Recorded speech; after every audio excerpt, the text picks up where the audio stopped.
Assalamualaikum warahmatullahi wabarakatuh.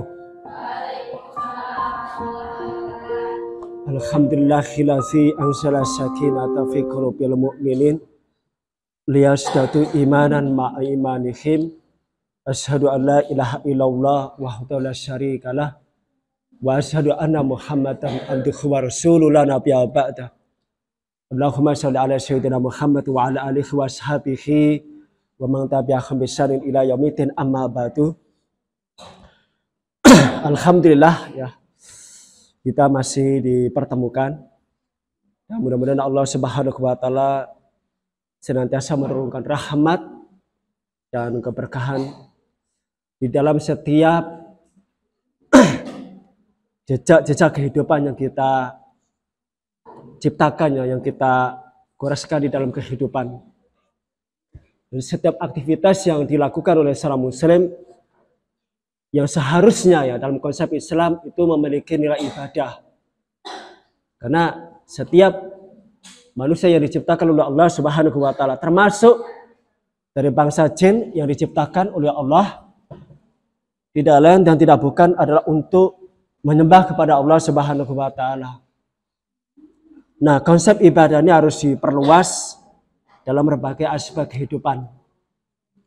Makanya kalau kita melakukan sesuatu apabila disertai dengan sebuah kesadaran. Jadi artinya apa? Setiap ada persoalan ya yang selalu menyudutkan ya, itu selalu dikembalikan kepada Allah Subhanahu wa taala.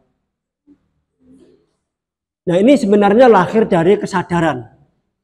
Makanya kadang-kala ya yang aktivitas dunia itu terkadang hanya sekedar aktivitas dunia yang efeknya tidak sampai ke akhirat.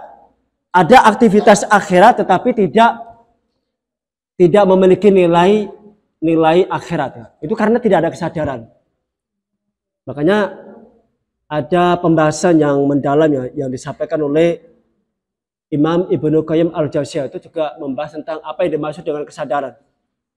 Namanya Yaqzon itu ya, itu artinya kesadaran. Nah, kesadaran ini lahir dari hati yang merenungkan ya tentang keberadaan Allah Subhanahu wa taala. Yang Allah itu punya sifat namanya mengawasi. Makanya ada namanya muraqabatullah. Ada istilah namanya mukhafatullah gitu ya.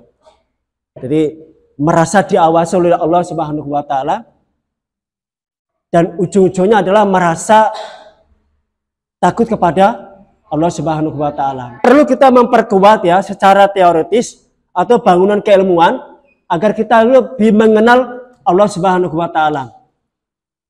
Makanya kan menuntut ilmu itu kan sepanjang hidup. Sampai kita mati kita harus belajar ilmu. Ilmu agama, ilmu akhirat ya, ilmu dunia dan sebagainya itu. Ilmu itu kan selalu berubah, selalu berkembang gitu ya. Nah, kalau manusia tidak berusaha untuk belajar, maka ya dia menjadi manusia yang status quo atau anti perubahan. Karena perubahan itu sifatnya abadi. Jadi sesuatu yang abadi itu adalah perubahan. Jadi kalau manusia tidak mau berubah, manusia itu bersifat, itu berarti dia terlindas oleh perubahan itu. Sehingga perubahan itu akan meninggalkan itu ya. Makanya kalau Anda pernah ikuti ya bagaimana penelitian pendidikan itu ya, Indonesia itu kan terbelakang itu. Ratusan tahun dengan peradaban barat itu. Padahal kita kan mayoritas muslim, tapi kita ketertinggalannya itu dalam berbagai aspek itu, sektor kehidupan itu kurang lebih 100 tahun. Jauh gitu ya. Jadi penguasaan sains, penguasaan teknologinya gitu ya. Justru orang-orang yang pintar ya, yang dari Indonesia malah tidak mau ke Indonesia. Ada yang ke Jepang, ada yang ke Jerman, ada yang ke Amerika. Jadi orang Amerika, orang luar itu, kalau ada orang pintar itu aset yang tidak boleh dilepaskan itu. Kontrakan mereka paterkan, mereka berikan jaminan gitu. Rumah, kalau butuh istri dikasih istri itu kan. Kalau butuh pekerja. Ya Nadia ya. Loh iya semuanya dapat itu. Mau di Indonesia punya misalnya saya bisa pernah gini. Kalau seandainya saya cerdas itu saya jenius ya. Saya kalau misalnya ada negara mana itu yang mengontrak saya butuh. Yang penting apa? Ada aktualisasi gitu loh. Ada kesempatan untuk mengaktualisasikan potensi yang Allah anugerahkan ya kepada manusia itu. Marilah kita berselawat kepada Nabi Allah Muhammad Sallallahu Alaihi Wasallam. Mudah-mudahan kita dengan salawat itu kita memperoleh syafaat di kemudian hari. Baik ya, kita lanjutkan hadis yang ke-36. Ini masih terkait dengan interaksi dengan sesama dan apa yang harus kita lakukan. Termasuk kita harus menuntut ilmu. Ini masih nyambung dengan pembukaan tadi ya. Nah, hadis ini diriwayatkan oleh Abu Hurairah radhiyallahu anhu. Ini masih yang kemarin juga Abu Hurairah radhiyallahu anhu. Ini juga diriwayatkan oleh Abu Hurairah radhiyallahu anhu. Anin Nabi sallallahu alaihi wasallam, dari Nabi sallallahu alaihi wasallam qala, beliau bersabda, man nafasa, jadi barang siapa nafasa, nafasa itu artinya melepaskan. Jadi orang bernapas itu kan ada yang dikeluarkan gitu ya, keluar masuk gitu ya. Kalau keluar itu yang dikeluarkan apa? Karbon dioksida ya, yang dikeluarkan itu ya. Tapi yang dimasukkan itu adalah oksigen itu ya. An mu'minin, dari seorang mukmin, kurbatan, kesulitan. Jadi kurba, bukan pakai kaf ya. Kalau kaf itu artinya kedekatan, qarib gitu ya, dari teman karib, teman yang dekat itu ya. Ini pakai kaf. Kurbatan, kesulitan, min kurbin, dari kesulitan. Jadi kesulitan demi kesulitan. Kesulitan dari kesulitan. Artinya kesulitan. Pokoknya sesuatu yang mempersulit, yang menghimpit, sehingga manusia merasa terbebani. Tadi saya dalam perjalanan merenungkannya. Saya kan seringkali saya berpikir gitu ya. Dalam perjalanan saya kadang berpikir gitu ya. Di kamar mandi pun saya berpikir juga tuh. Kayak seolah-olah saya seperti seorang filosof aja gitu ya. Tapi sebenarnya enggak juga, tapi karena memang saya terbiasa untuk berpikir gitu ya. Anda tertawa aja. Enggak percaya, saya cerita apa adanya loh yang. Kadang saya di warung kopi gitu ya, enggak ada teman ya enggak. Saya kadang kalau sedang mau mencari inspirasi itu saya enggak mau ngajak teman gitu ya. Kopi sendirian di ujung gitu ya, sendirian itu sambil lihat HP itu. Nah, kadang ini bermain otak saya itu. Berpikir gitu ya. Manusia itu kenapa disebut sebagai taklif gitu ya. Seorang muslim itu adalah taklif, mukallaf gitu ya. Jadi kalau manusia itu sebenarnya itu disebut sebagai mukallaf gitu ya. Orang yang dibebani taklif. Taklif itu adalah dibebani hukum syariat. Inilah amanah ya, yang oleh Allah Subhanahu wa taala manusia itu disebut sebagai zalim dan bodoh. Karena ketika ditawarkan kepada gunung, ditawarkan kepada sesuatu selain manusia, itu nggak ada yang berani menerima atau memanggul amanah dari Allah Subhanahu wa taala. Tiba-tiba ada manusia yang berani memanggul amanah itu. Sehingga manusia disebut sebagai mukallaf itu ya. Jadi dibebankan oleh syariat. Makanya ketika manusia hadir di atas dunia ini, dia sudah mendapatkan taklif itu ya. Hukum syariah itu. Alladzi khalaqal mauta wal hayata liyabluwakum ayyukum ahsanu amala. Jadi sudah ada amanah gitu. Nah, siapa yang berhasil, maka dia akan dimuliakan. Tapi siapa yang tidak berhasil, maka dia akan disiksa gitu ya, diancam ya. Siapapun yang melepaskannya, kesulitan yang dihadapi oleh seorang manusia itu adunya di dunia ini. Ya, kalau di dunia ya, yang bisa kita lakukan adalah salah satunya adalah melepaskan setiap kesulitan. Jadi kalau ada teman ya, Anda diberikan kekayaan duniawi. Kalau ada teman datang, jangan prasangka buruk dulu. Ada teman yang sedang kesusahan ya, wah ini mau hutang nih kan, ini wajah-wajah yang penuh dengan hutang. Jangan ya, positif aja gitu loh. Kita sambut dengan senang hati. Ada problem apa, dibantu. Karena memang ini sudah dinaskan ya di dalam hadis itu ya. Nanti manusia di akhir zaman itu akan terkena penyakit namanya pelit, namanya bakhil. Itu di akhir zaman. Jadi manusia itu akan bakhil. Kalau dulu ya di zaman Rasulullah itu ya, para sahabat itu luar biasa dermawannya itu. Kalau dalam cerita itu ada satu cerita ya, Abdurrahman bin Auf itu ya, ini pernah ya mensedekahkan seluruh hartanya sampai nol, gak punya harta sama sekali dalam satu hari itu. Dia ingin mencoba, satu hari ini saya ingin miskin, kata Abdurrahman bin Auf itu. Katakan kalau dia punya 1 triliun dia kekayaannya tuh, dia sedekahkan semuanya. Hari itu dia gak punya uang sama sekali. Bayangkan kalau 1 triliun itu.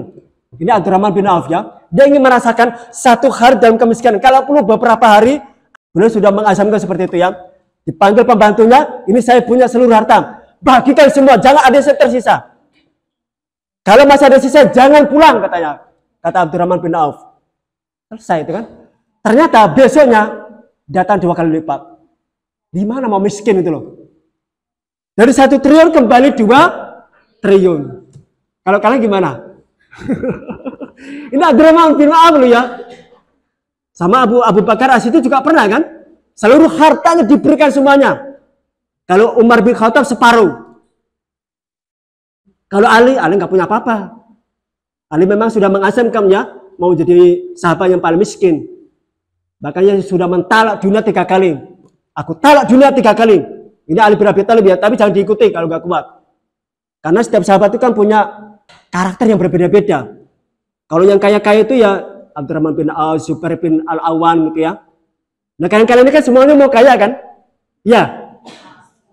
Amin gitu loh. Amin. kalau nggak amin kan berarti mau miskin tuh. Nah dia kan diam aja dengan dari tadi ya. Amin gak ya? Amin ya. Nafasallahu anhu kurbatan min kurbin yaumil qiyamah.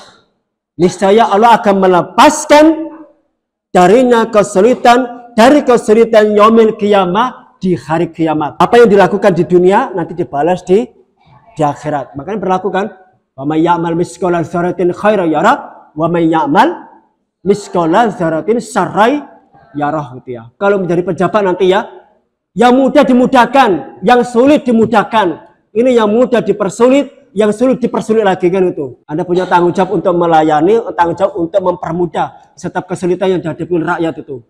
Yang sekarang malah terbalik. Makanya kalau saya lihat di media sosial itu tingkat kepercayaan saya terhadap pemerintah itu ya 0 gitu ya. Terus terang.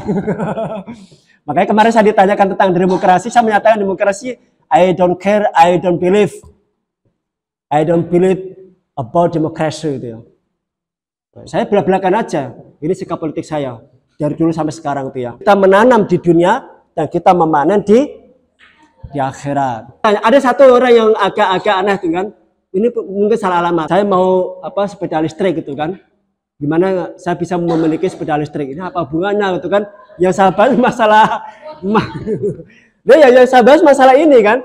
Pengantar untuk Jamil Ulum wal Hikam itu. Tapi yang ditanya malah sepeda listrik. Saya jawab begini kan, sederhana. Kalau Anda yang mendapatkan sepeda listrik, Anda harus menghafal nama-nama ikan. Kemudian nanti kalau ditanyakan tentang 5 nama ikan. Nah, nanti Anda akan mendapatkan sepeda. Nah, itu biasanya Pak Jokowi kan seperti itu. Ini jelas yang saya sampaikan di TikTok tadi ya. Live tadi 45 menit tadi. Jadi kalau Anda mau jawab itu ya, hafal nama-nama ikan, kemudian jawab setiap pertanyaan diajukan oleh Presiden Jokowi. Nanti Anda akan mendapatkan sepeda. Di lantai atas kan ada kan? Ada Abdullah Sam menyatakan, kalau Anda bergantung kepada manusia, maka Anda akan kecewa. Ya, saya juga pernah mengalami, ternyata terlalu bergantung kepada manusia, memang akan dikecewakan. Tapi kalau Anda bergantung kepada Allah, Allah tidak akan pernah mengecewakan. Nah ini ya, ini masalah mindset, ini masalah keyakinan. Apa? Masalah mindset dan keyakinan. Jadi Anda tinggal merubah aja gitu loh, mindset dan keyakinan itu. Ada ayat haba amal surat. Nanti cari ya. Kalau saya sederhana begini ya. Sederhana begini. Saya misalnya menggunakan dalil Quran surat wal asri. Wal asri innal insana lafi khusr illa alladziina aamanu wa 'amilus shalihat. Jadi basis ya, seseorang itu terhindar dari kerugian di akhirat ya. Bukan kerugian di dunia ya. Karena Ar-Rahman itu kan untuk muslim dan non-muslim itu ya. Tapi kalau Ar-Rahim itu khusus untuk orang muslim atau orang yang beriman. Jadi basis untuk menghindarkan kerugian di akhirat itu adalah pertama adalah alladzina amanu, orang yang beriman kepada Allah. Beriman kepada Allah yang Maha Esa. Kenapa? Yang diserukan oleh para nabi dari Nabi Nuh sampai kepada Nabi Muhammad SAW adalah menyerukan kepada keesaan Allah Subhanahu wa taala. Tidak ada satupun yang menyerukan 2 Tuhan, 3 Tuhan. Wa amilus sholihat. Jadi dua hal ini yang menjadi syarat mutlak ya seseorang itu masuk surga atau tidaknya itu. Inna dina indallahil Islam.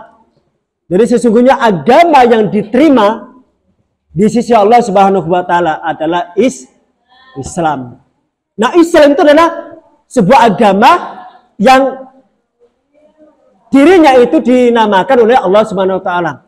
Kalau nama-nama agama lain itu berdasarkan sejarah, berdasarkan nama daerah. Contoh Nasrani. Nasrani itu bisa kan nggak pernah menyebutkan agama Nasrani atau agama Kristen tuh ya. Nasrani dari kata Nazaret. Nazaret itu sebuah nama wilayah, nama daerah itu namanya Nazaret. Dan orang-orang yang Nazaret itu orang-orang yang menjadi pengikut Nabi Isa alaihissalam. Maka orangnya disebut namanya Nasrani. Kalau Yahudi, yaitu dari bangsa Yahudi. Nah, Islam itu adalah hanya Allah sendiri yang menyebutkan sebagai agama inna indallahi Islam itu. Itu yang pertama. Yang ketiga adalah wa may yabtaghi khairul Islam madina, barang siapa yang mencari agama selain agama Islam, maka tidak diterima dan di akhirnya merugi. Kalau orang liberal, enggak. Siapapun yang berbaik itu nanti di surga, nanti ada surganya orang Kristen, ada surganya orang Yahudi, surganya orang Hindu, surganya orang Buddha, surganya orang Islam. Kalau ditanya mana dalilnya, nggak bisa menyebutkan dalilnya. Nggak sebutkan dalil kalau ada. Dalam Quran maupun ada. Karena dia Muslim kan. Hanya duga-dugaan ya. Hanya hipotesis. Mereka berdasarkan apa? Pluralisme. Semua agama itu sama. Jadi demokrasi dan pluralisme itu. Demokrasi dan pluralisme itu muncul. Itu lahir karena adanya friksi antara satu agama dengan agama lain itu. Jadi ada perselisihan ya. Dulu ada perang salib gitu kan. Itu antara kaum muslimin dengan kaum Nasrani itu yang. Itu perang yang waktu yang sangat panjang ya. Kalah dan menang, korbannya begitu banyak. Nah, orang barat juga trauma dengan agama. Nah, supaya nanti terjadi kedamaian, maka dilahirkan namanya pluralisme. Jadi semua agama itu sama-sama menuju Tuhan.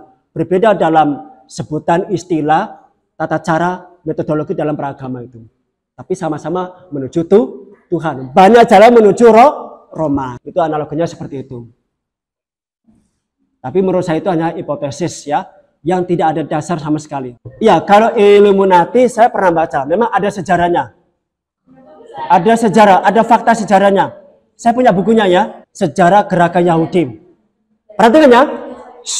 Jadi sejarah Gerakan Yahudi itu ada namanya Freemasonry, kemudian ada Illuminati. Free itu adalah bebas, Mansur itu bapaknya Mansur itu ya. Nah, maksud kalian ini ya, sejarah Gerakan Yahudi itu ada yang terbuka, ada yang tersembunyi. Yang tersembunyi itu ada dua ya. Ada namanya Illuminati dan ada namanya Freemasonry. Kalau Freemasonry itu adalah gerakan yang berbasis pada sosial politik ekonomi. Jadi sosial politik ekonomi. Karena bagaimanapun Yahudi itu setelah ditindas ya, menjadi bangsa yang tertindas, bangsa yang terpecah belah, bangsa yang mementar di berbagai belahan dunia, terkatung-katung tidak punya negara dan sebagainya itu, maka mereka membuat sebuah gerakan. Jadi gerakan yang tersembunyi itu. Freemason itu ya berbasisnya adalah sosial ekonomi politik itu ya. Illuminati dari kata illumination. Illuminasi itu adalah cahaya yang berbasis pada mistisisme dan agama. Makanya mereka punya slogan begini, tidak ada yang lebih tinggi daripada sebuah kebenaran. Tapi sebenarnya bukan itu maksudnya. Agama itu tidaklah lebih tinggi daripada sebuah kebenaran. Tapi apa yang dimaksud oleh orang Yahudi itu? Kebenaran yang didasarkan pada hati nurani. Indonesia termasuk salah satu yang menjadi korban Freemason dan Illuminati. Karena orang Belanda itu banyak yang bergabung dengan gerakan Yahudi. Termasuk keturunan Yahudi juga orang-orang Belanda juga. Maksudnya mereka pernah. Dan itu pernah juga dibubarkan oleh Soekarno. Karena dianggap Soekarno pernah membubarkan Illuminati, Freemasonry, Royal Club itu ya, termasuk banyak gerakan-gerakan Yahudi yang sifatnya merahasia dan sifatnya terbuka itu dibubarkan oleh Soekarno. Karena Soekarno mengetahui ini tidak sesuai dengan kepribadian bangsa Indonesia. Tapi setelah Soekarno jatuh, kemudian Soeharto naik lagi, hidup lagi, tapi masih tersembunyi-sembunyi. Sekarang di era reformasi terbuka lebar. Lahirnya namanya liberal. Ada gerakan teosofi, ya teosofi. Teosofi itu juga masuk dalam Illuminati. Jadi ada teosofi. Teosofi itu ada theos, sopos gitu ya. Theos itu artinya Tuhan, sopos itu artinya kebijaksanaan. Jadi kebijaksanaan Tuhan yang didasarkan pada hati nurani manusia. Jadi proses penggalian untuk menemukan kebenaran tentang Tuhan dan sebagainya adalah hati nurani. Nah, karma, Buddha, itu sebenarnya hasil pikiran manusia itu. Itu yang mereka pelihara. Yang mereka sebenarnya bangsa dulu itu sebagai gerakan Illuminati adalah gerakan perusahaan agama. Cobalah, agama mana yang tidak dirusak oleh orang Yahudi? Nasrani, agama Nabi Isa itu siapa yang merusak itu? Paulus. Islam siapa? Abdullah bin Sabah. Kemudian lahirlah Syiah kan itu. Oh, itu banyak kalau ceritanya panjang gitu ya. Itulah ya gerakan Illuminati ya. Saya percaya ada, saya punya buktinya, punya buktinya, ada dokumen-dokumennya saya punya. Da Vinci Code itu ya. Ya, itu memang agak misterius ya. Kita nggak bisa memastikan ya. Memang itulah gerakan rahasia seperti itu. Gerakan rahasia dan tersembunyi itu memang sulit untuk memastikan itu ya. Dan itu memang ditutup rapat-rapat itu ya. Jadi permukaannya seperti apa? Kita hanya menangkap gejala-gejalanya aja itu. Semua agama sama itu kan sebenarnya dari teosofi juga itu. Anda pernah menyadar nggak? Orang itu yang penting baik. Nggak peduli agama apapun. Itu bagian daripada teosofi. Jadi kebaikan itu lebih tinggi, kebenaran itu lebih tinggi daripada agama. Sehingga itu difilmkan kan. Ada keturunan-keturunan itu yang itu melarikan sampai ke Perancis. Maka negara Perancis itu tidak mau tunduk dengan Vatikan Roma. Kenapa film itu dibuat di Perancis? Karena Perancis itulah keturunan-keturunan yang mereka itu adalah keturunan dari Nabi Isa alaihi salam. Jadi Nabi Isa itu menikah. Mereka dengan siapa? Magdalena. Sini ada namanya Magdalena. Oh, kelas ini. Itu yang diduga istri dari Nabi Isa alaihi salam. Jadi ada foto itu yang Nabi Isa itu dengan 10 muridnya itu ada yang dihapus di tengah-tengahnya itu. Kan posisinya begini kan, itu sedang berdua sama istrinya itu. Ini dihapus. Sengaja dihapuskan itu ya. Tapi orang keterangan sudah tahu itu. Makanya dalam film itu dikejar tuh, ada perempuan tuh keturunan terakhir tuh, ini dikejar dengan sebuah petunjuk yang yang diputar-putar itu kayak kunci itu, itu ya.